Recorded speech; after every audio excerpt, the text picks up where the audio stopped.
புத்தகம் 100 நண்பர்களுக்கு சமம். என்னை புரட்டி பார், உன் வாழ்க்கையை நான் புரட்டி போடுகிறேன். இப்படிக்கு புத்தகம். புத்தகம் என்பது தொட்டு பார்த்தால் வெறும் காகிதம், தொடர்ந்து படித்தால் அதுவே பேராயுதல். உலகத்தில் இருந்து தனித்து இருக்க உன்னிடம் வந்தேன், ஆனால் உலகமே இங்குதான் உள்ளது என புரிந்து கொண்டேன். நூலகம் என்னும் வடிவில். வரலாற்றில் எல்லாருக்கும் பக்கங்கள் உண்டு. அதை நிரப்புவதும் காலியாக வைப்பதும் அவரவர் கையில். வாழ்க்கை புத்தகம் படித்தால் அறிவை வளர்க்கலாம் என்று எண்ணினேன். கடைசியில் வறுமையை படித்தேன். வாழ்க்கையை புத்தகமாய் மாறியது. படிக்கிற போது நீ ஓர் அனுபவத்தை தொடுவாய்.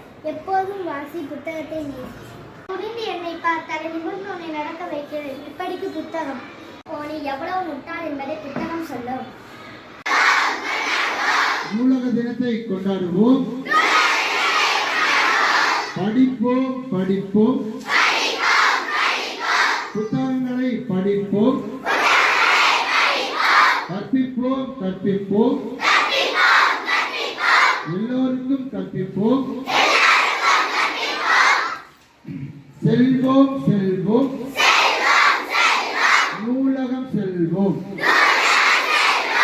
ஆவோம் ஆவோம்,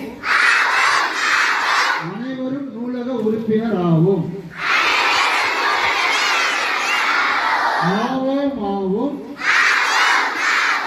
அனைவரும் நூலக உறுப்பினர் ஆவோம்.